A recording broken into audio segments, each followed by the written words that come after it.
So this is where they're going to show the clip of Robin DiAngelo talking on MSNBC.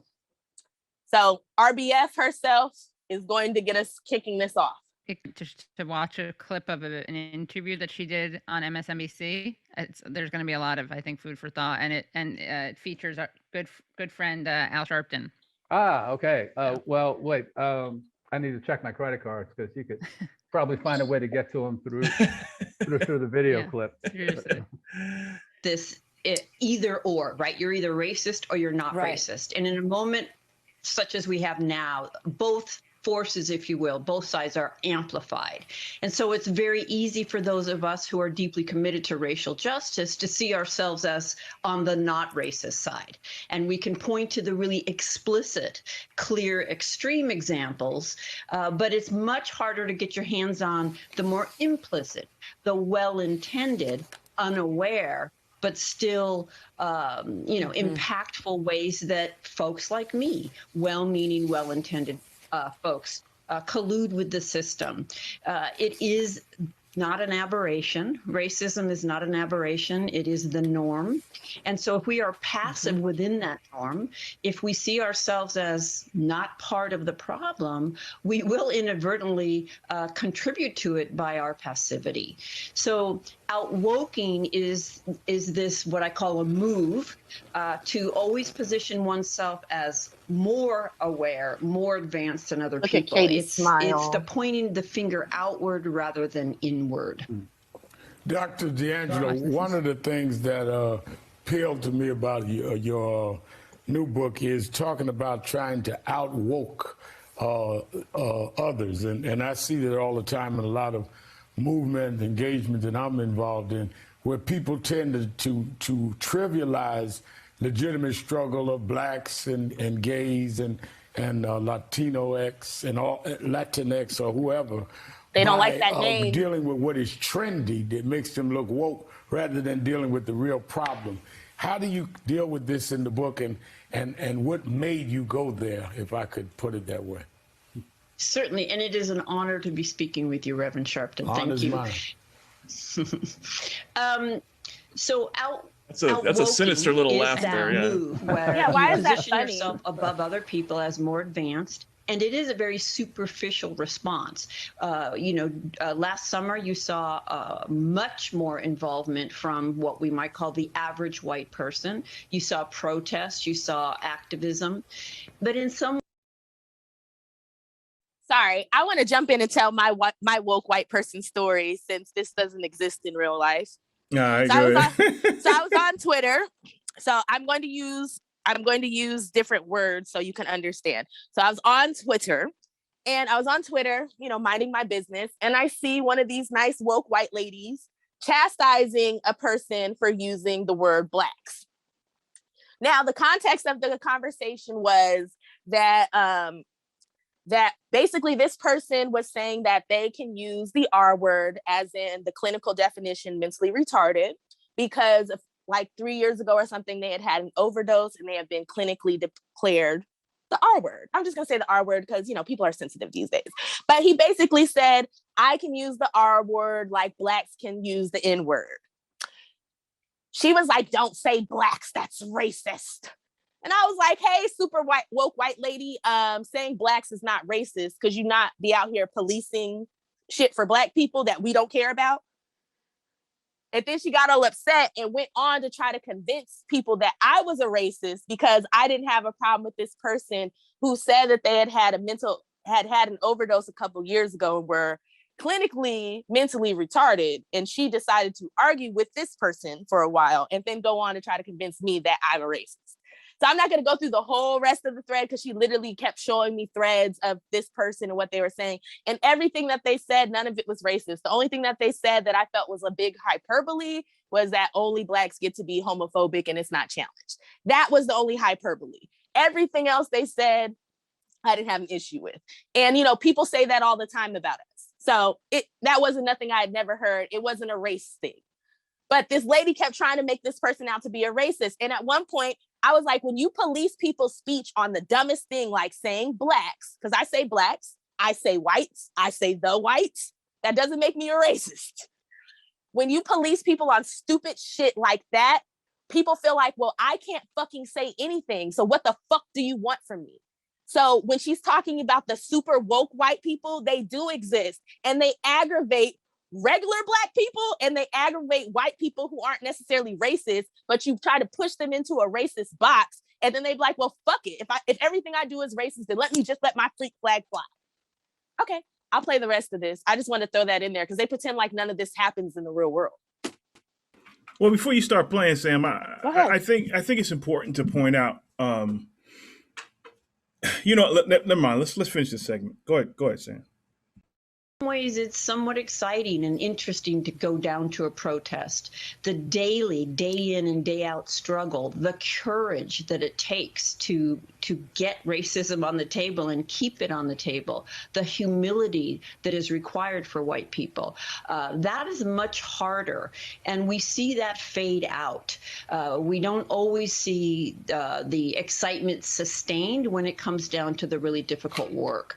And the concept of white fragility resonated so deeply with so many people worldwide that I wanted to keep going with that, to go deeper and help unpack. So what does this look like in our daily Translation, lives? she wanted to sell another I book. make a provocative claim in white fragility that white progressives, those of us who see ourselves on that progressive side of that equation, actually cause the most Hey, y'all see Katie Helper in that? You see Katie Helper like, oh my God, Adolf Hitler is going to destroy you talking about racism, and I'm on the left. You see this fucking bullshit? I told you. Look, that's the most I've ever seen RBF. That's the most I've ever seen RBF smile when it comes to Black people.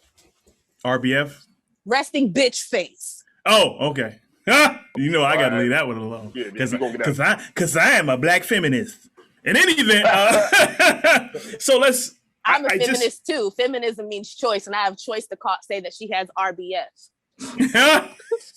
On that note, so I think it's important to state at this point that those of you who don't understand what's going on here, it would behoove you to go to scholar.google.com. Again, scholar.google.com, right? That's where you can find studies on particular subjects and so on and so forth. If you plug in studies on bias, you will understand that bias is a very specific thing, especially racial bias, right? And you will see how studies have found how it manifests in our lives in every aspect of our lives: race, religion, politics, day-to-day interactions, employment. It is a massive factor in our struggle, in the struggle of the United States. To ignore that and to act as if you don't understand how important this factor is in the lives of Black people in the United States is absolutely unapologetically racist, right? And to make fun of this aspect, and white fragility is an aspect of that. White fragility, for those who do not know, is the response that many white people have to these discussions. This we've discussed it before when we've been on this when we talked about this subject of white fragility and the response to it from the quote unquote left. White fragility is that response that you get when you talk to people about race, about the specifics of race, especially when you start dipping into economics. That's when it gets really wild, right? We often say that if you want to turn an American leftist into a fiscal hawk, bring up reparations. Because of that white fragility response. And you can Google that because that is in our catalog. There's an actual video that I cut out for that. Go ahead, MG. Thank you, ma'am. I appreciate that. And this also, it's important that you understand these aspects because as the left rebuilds in the post-Bernie era, these understandings are critical to building a left that works.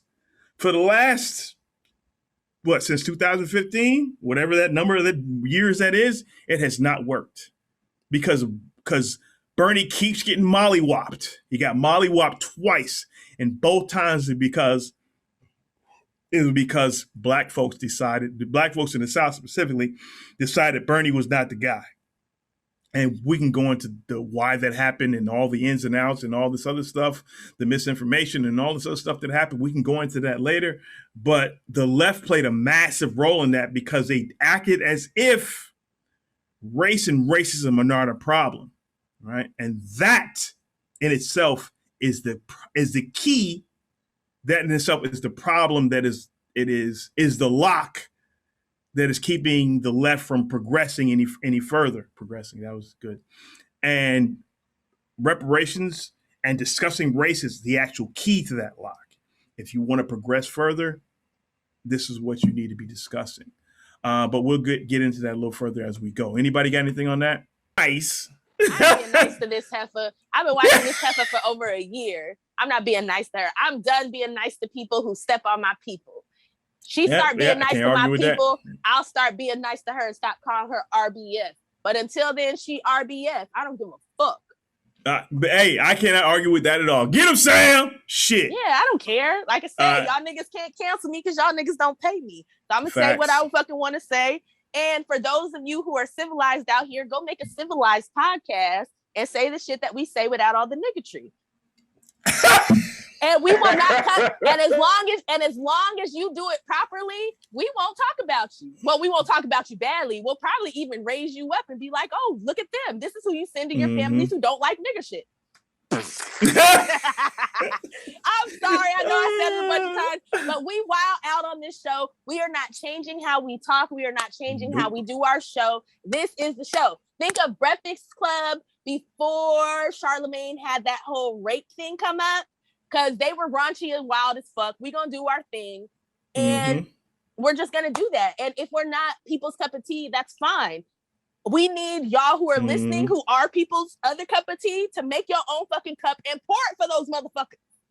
Yeah, absolutely. And on that note, for those of you who think we're a little bit too raw, a little bit too raunchy, a little bit too vulgar. Call me Richard Pryor, Bridge. Go see Tim Black. Tim Black is on our wavelength for the most part. Professor X. Yes, sir. Go see Professor X. We Magneto over here. No. Oh, okay. Yeah. We Magneto. You Magneto. We over here. The mutant race will no longer be managed, Mr. Delegate.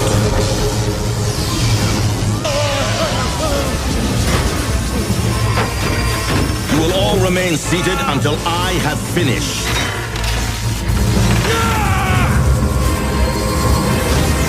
Ladies, gentlemen, you have been chosen to witness the announcement of a momentous event in the history of our planet. The liberation of mutant kind has begun. Oh yeah, Professor X. Yep. I like that X better. Is like, we all need to come together. We all need to live together. And Magneto is like, we'll kill everybody if you keep fucking with our people. You leave us alone, we leave you alone. Yeah, I could be Magneto. I like that. We Magneto. We're Magneto in the new movies when him and Professor X are together. You know, so you know, he's softer. You know, he's not trying to kill all the humans anymore. I'm gonna be stealing some clips from there and sending y'all back because he deserves all his likes and views. Absolutely. And Irony is another one. He does give the business. He does give. All right, y'all get into that. I ain't gonna get into that. Yeah. We're gonna get back into the show, or we're gonna talk shit for 30 more minutes. Yeah, let's go. Mud, did you have anything on this shit before we get back? No, I'm waiting for Uncle Reed. Damn, y'all, you and John. Go ahead.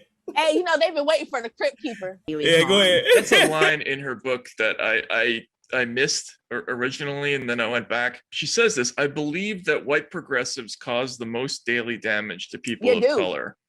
And I tripped over that at first, but then I wondered, I mean, clearly the book is aimed at that audience. Right. So is that just about trying to play on the emotions of those readers, or does she really believe that? Or like, it's true. What is she trying to say with that line, do you think?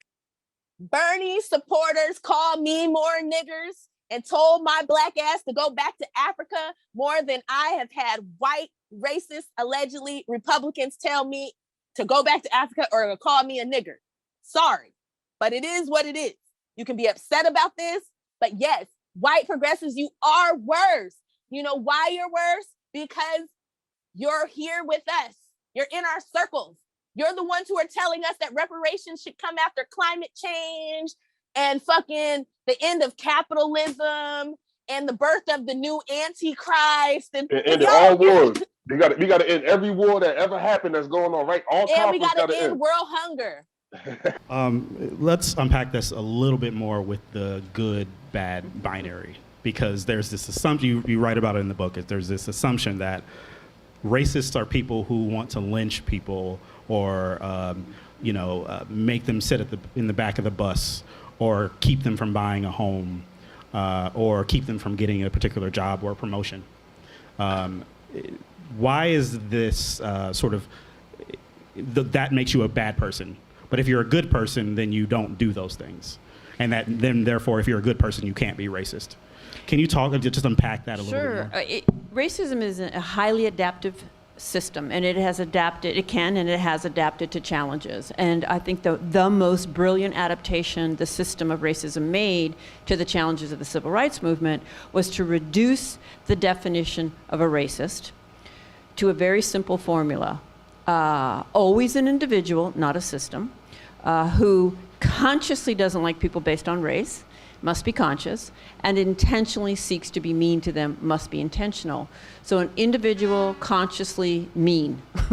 That definition functions beautifully to exempt virtually all white people from the system we're actually in. And I think it's the root of virtually all white defensiveness on the topic of racism. And so it's functioned to protect racism. It has not helped our outcomes. By every measure, there's deep racial disparity in this country. It's growing by many measures, and yet that definition allows virtually all white people to exempt themselves.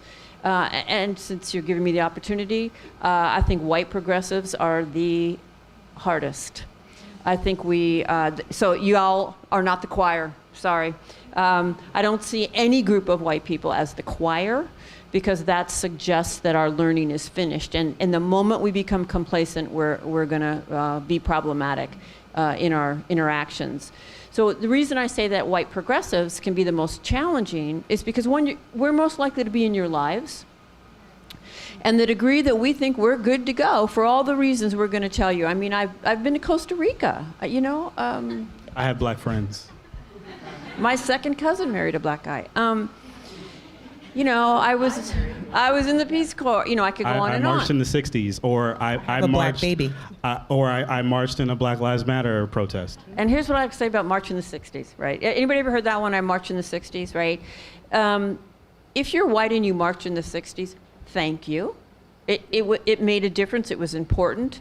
And damn, I wished I marched in the '60s. I'd be certified as free of racism for the next 70 years.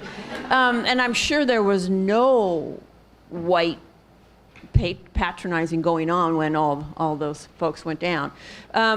So the evidence we give for our lack of racism is pretty thin and not convincing generally to people of color. And so white progressives can cling to this self-image that's so important to us that we are not open in any way to having that challenge. So we're gonna defend, deflect, deny, explain that you must have misunderstood me if you thought that was racist, because I'm not racist. So you misunderstood me. So white progressives can be a pain.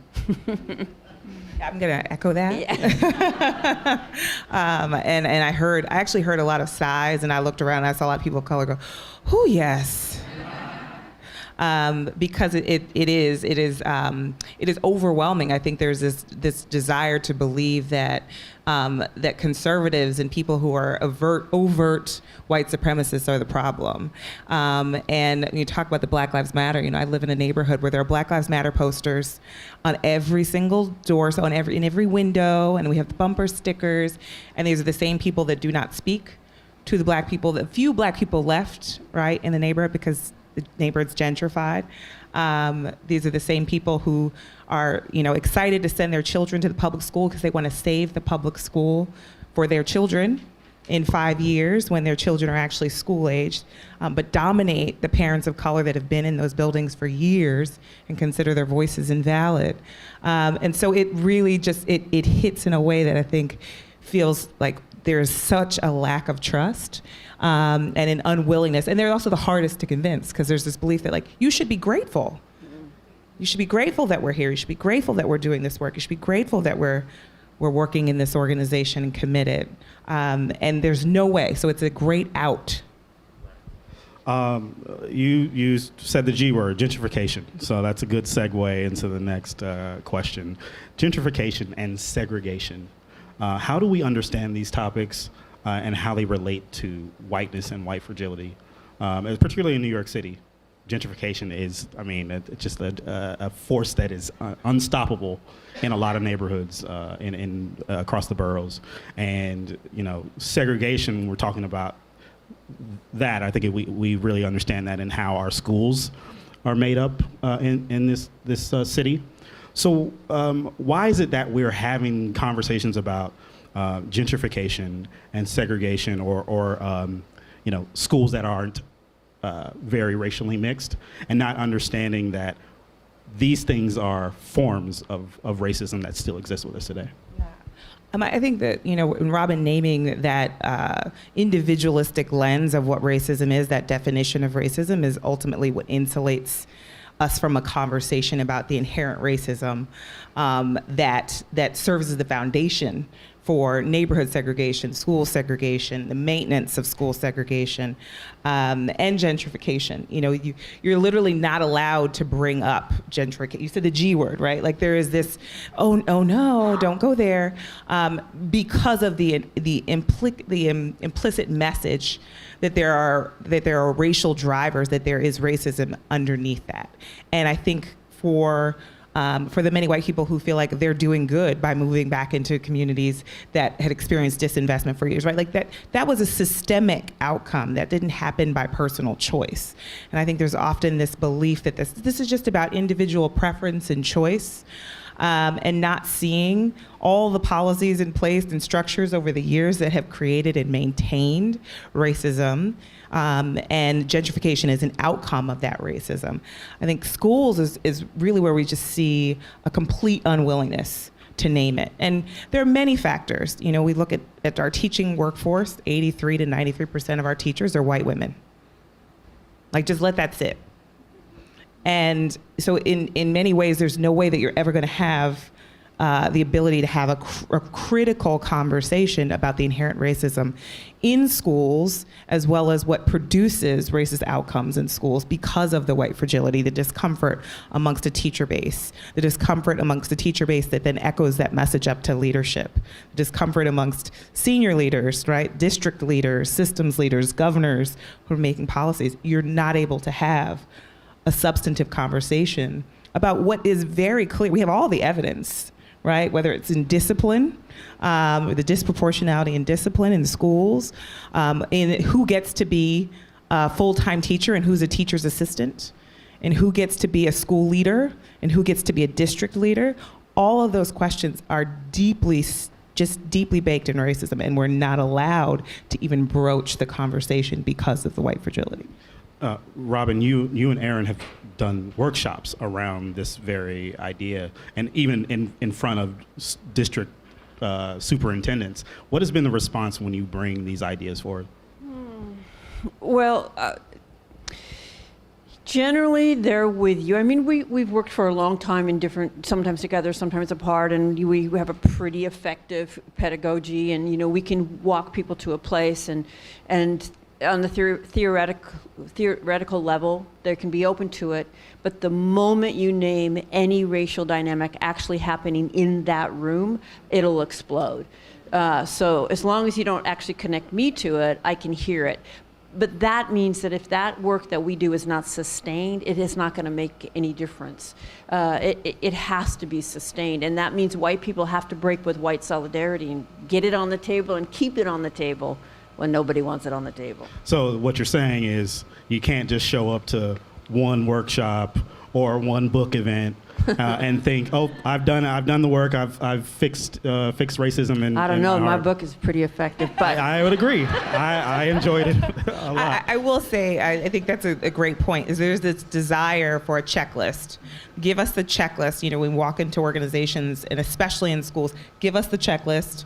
We're willing to talk about implicit bias because, well, that's unconscious. So there couldn't possibly be any like systemic outcomes that I might be responsible for. So let's talk about the brain science, because that feels good, but we don't have to say racism. And so people want, you know, the quick fix, the workshop, the inoculation, if you will. And the reason why I started coaching and moving away from workshops and trainings alone was because we saw no sustained change.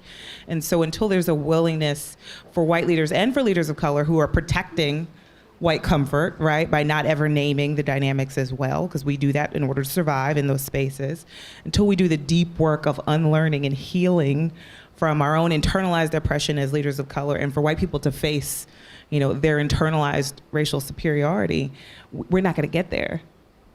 I think of it like water dripping on a rock, right? I didn't understand what I do today, the first, second, third, fourth. It has to be sustained, because the forces, for me as a white person, the forces not to see this and not to name this are powerful. There really is social penalty for breaking with white solidarity. It is not the same as what you experience, but there are penalties. And it's really seductive to just slide back into comfort. So if you're not really committed and don't set up structures around you to keep you focused, you will probably slip back into comfort. And I'm glad you need the penalties, because I want to isolate for people of color in the room. We get rewarded for protecting white comfort, right? In every single way, we get rewarded through promotion. We get rewarded through validation of our work. When we do it in a way that makes white people comfortable, which often and actually always means never naming racism. We've actually been asked to do racial justice workshops and not say the word white. And what did you say? Because No, we're not doing it. The last group that came in here said white, and there was trauma as a result. So it's been 10 years now, and they think they're ready to go again, but please don't say white. Is it kind of like, I'm sorry, I can't help you? Then, Oh, yeah, definitely. I say, yeah, I'm not the right person for you. Like,